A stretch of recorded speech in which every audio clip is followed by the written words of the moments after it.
Alright, in this video we're going to talk about using Euler diagrams to help us do some logical reasoning or logical deduction. And by logical deduction I mean determining if a logical argument is valid. So logical argument are just premises and a conclusion. So here's an example of one here. I'm telling you that all cats have paws and Ginger is a cat. And then from that information, I'm saying we can conclude that Ginger has paws. And a valid logical argument is one that the conclusion necessarily follows from the premises, so that there is no way that the premises can be true and the conclusion isn't. The conclusion is always true given these premises. That's what a valid argument is. So let's do this example using the idea of Euler diagrams. So maybe I'll ask you guys to pause the video and try and draw these two premises here using Euler diagrams. So go ahead and try that. Do it in one diagram. So hopefully you had something like this. So let's use C for cats and P for things with paws. So we'll put all cats in that circle. And then since all cats have paws, well, everything with a paw is going to be in this circle. So that is premise 1 that we just drew. Premise 2 says Ginger is a cat. Okay, if Ginger is a cat, then Ginger must live inside the cat fence. That's where all cats live. Remember, we took all the cats in the world and we put them in that fence. So there is Ginger. Great. So hopefully now that you've drawn that diagram, think of what this conclusion is saying. And I think most people who have drawn this diagram have drawn it very similar to this. And everybody will be able to see from the diagram, if it's drawn correctly, that Ginger is inside the paws fence. Since Ginger is inside the paws fence, well, that means that Ginger has paws. There's no way to draw this diagram other than having Ginger inside the paws fence, since all cats have paws, and Ginger is an example of a cat. So, this is a valid argument.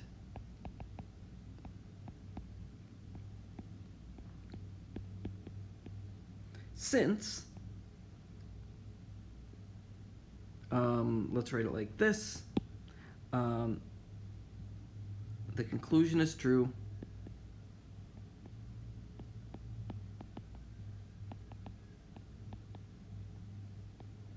no matter which way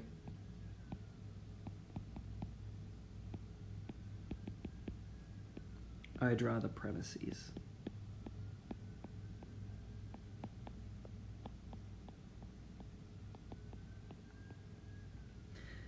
So you can see that no matter which way you draw it, Ginger will always end up in the paws fence. And this is a very easy one. You could think, well, why do I need a diagram to do this argument? Well, the only reason is it's a good idea to do easy problems when you're learning a new concept, so you can really focus on what the concept is doing and you're not kind of lost in the problem-solving aspect of a problem. So now we're just learning the concept of reasoning using Euler diagrams.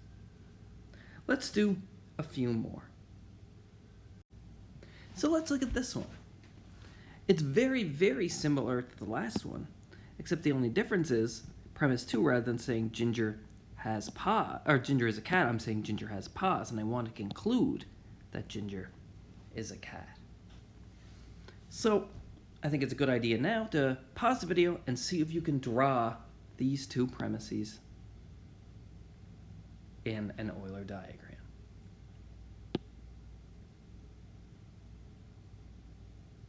So hopefully you did something like this. again, we'll use C for cats, P for paws, and we'll have Ginger in there as well. So just like before, there are cats. There are things with paws. And it says that Ginger has paws. So Ginger must live inside the paws fence. Now if you think about it, the paws fence has kind of two regions. It has the region where you're a cat, and then the region where you're not a cat. It doesn't say where inside that region Ginger lives, so you can put him wherever. So I could, if I want, put Ginger here. There's not enough information to say whether Ginger lives in here or out here, so we'll just put him out here. So both of these premises are true in this diagram. All cats have paws, and Ginger is inside the paws fence, so Ginger has paws. But can we conclude that Ginger is a cat from this? Well, no. Ginger lives outside the cat's fence. So this is an invalid argument.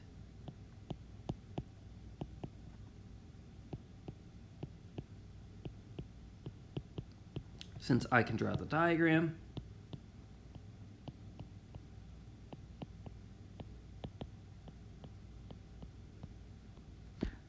so that the premises are true,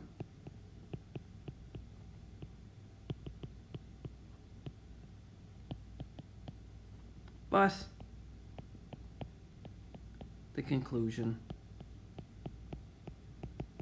is not. So there's an example of an invalid argument. The premises are true in this diagram, but the conclusion isn't. So let's look at this one. So this one, rather than an all, is a sum. So it says some Western Conference NHL teams have won the Stanley Cup. The second premise is that the Jets are a Western Conference NHL team. And the conclusion that we're asked to see if it's valid or not is the Jets have won the Stanley Cup. Is this a valid argument? So again, pause the video now and see if you can determine if that is so.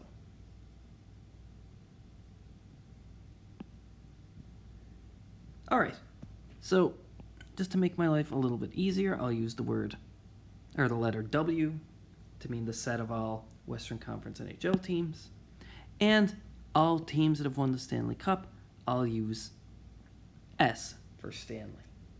So, the first premise, some Western Conference NHL teams have won the Stanley Cup.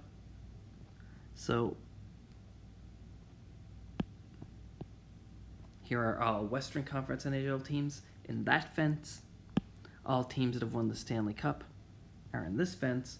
And we know some teams have, so we know there's at least one in here. We're not told which one it is, but we know there's one in there. So I'll put a little dot.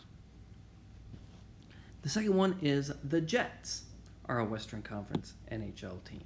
And again, I kind of have a choice of where to put the Jets inside of this fence, because it doesn't give any other information besides that the Jets are a Western Conference NHL team. So they live somewhere in here. So I can put them, if I want, here. I can draw this diagram so that the Jets are here. So still, both premise 1 and premise 2 are true in this diagram, but the conclusion doesn't follow. The Jets have won the Stanley Cup. No, the Jets are outside of the fence of all Stanley Cup winning teams. So, since I was able to draw this diagram so that both premises were true, but the conclusion was false, this is an invalid argument.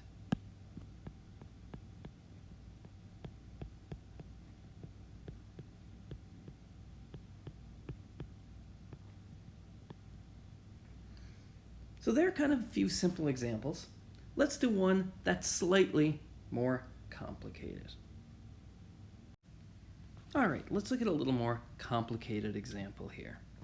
So we have three premises that we have to be able to draw. And not only that, there's kind of three concepts here. There are students that miss class, there are students that work hard, and there are students that pass the course. So there are the three concepts. I'll leave you guys to try and draw this yourself using Venn diagrams or Euler diagrams. It's a little more challenging than what we've done so far, so it might take you a little bit of time, but I think it's a good idea to at least attempt this for a while and the struggle. Figuring out how to draw these is a really good mental exercise. So pause the video now and try your best to try and draw these three premises.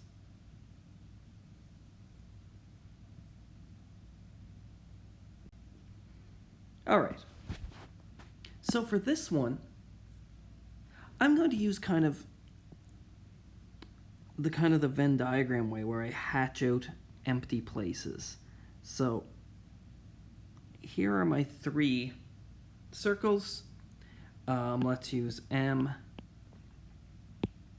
for missing class. So let's say that's those guys. Works hard, I'll use W. That's those guys. And pass the course, I'll call P. That's those guys. So the first one says that no student that misses class works hard.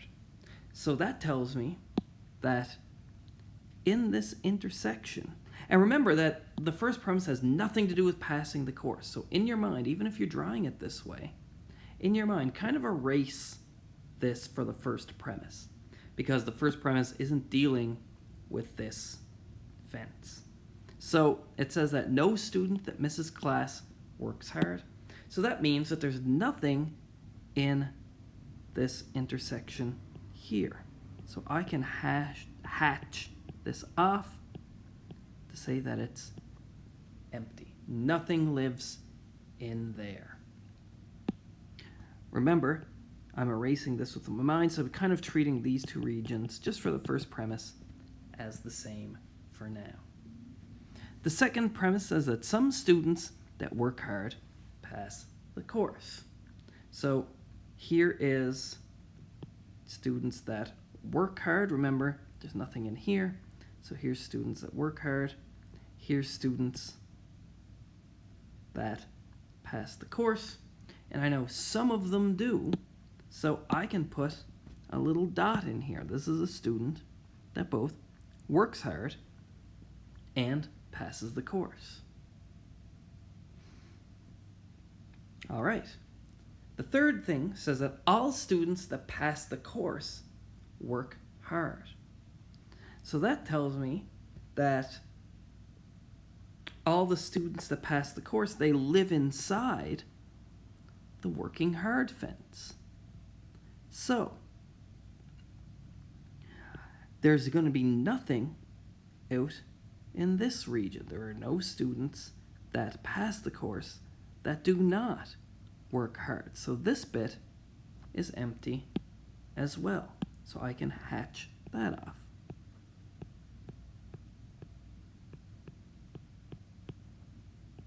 Since all students that pass the course work hard, here it is here.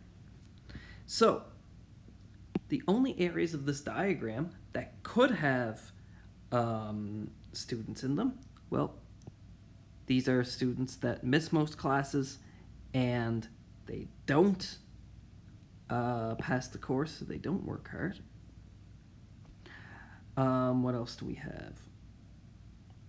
These students are students that work hard but do not pass the class.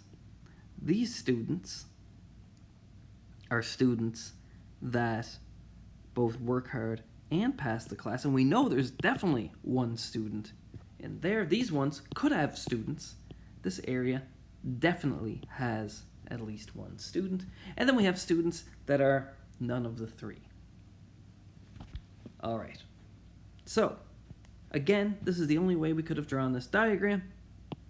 So what's the conclusion? The conclusion is no students that miss class pass the course. So again, where is that? So here are students that miss class. Here are students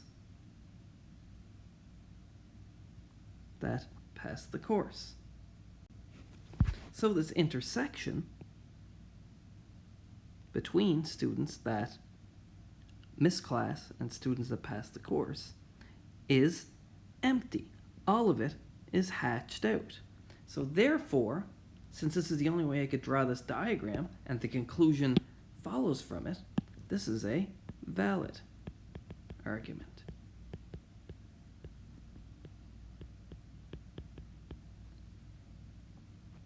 I guess I don't need that colon there. Maybe I'll just put an exclamation point. It's a valid argument. So the last thing I want to talk about with this is the difference between a valid argument and a true argument. Just because an argument is valid doesn't mean that it's true. And the reason is, remember, the premises are things that you're taking to be true when you're reasoning. But it doesn't mean that they are necessarily true. So you can have an argument that's valid, hey, the reasoning makes sense, but it's not a true argument because the premises are, frankly, stupid. And here's an example of one. So the first premise is all cats are dogs. The second premise is all dogs are named George. And the conclusion is all cats are named George. Obviously, this is a false argument since we know that all cats are dogs is not true. So, but it's going to be a valid argument because we can draw these.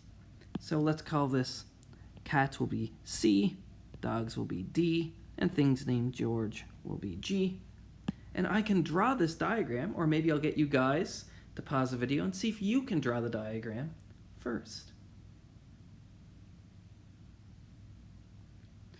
Okay, so the way this diagram looks, since all cats are dogs, or that's what we're told, the first premise looks like that. So we have all cats inside the dog fence. It says all dogs are named George, so that means we already have our dog fence here. So it must lie in the fence of everything named George. And then, this is the only way we could draw this diagram. So, if we look here, the cat's fence is entirely inside of the George fence. So, all cats are named George follows from these premises. So, this is, believe it or not, a valid argument. It's not a true argument, but it's valid.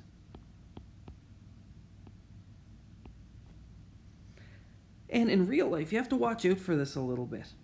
A lot of people, these premises are obviously false. So it's kind of easy to see this argument isn't true.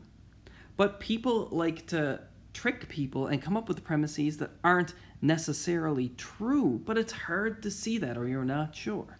And then they'll do some complex reasoning with these premises, and they'll come to some conclusion, and then when you're thinking about it, you'll say, oh, I guess it's a valid argument. They must be correct. But the problem is that the premises that they're starting with are just false. They're incorrect premises. And that happens a lot in real life when people want to kind of trick you into believing their view of things. They might lie in terms of their premises. So just be careful about that in real life.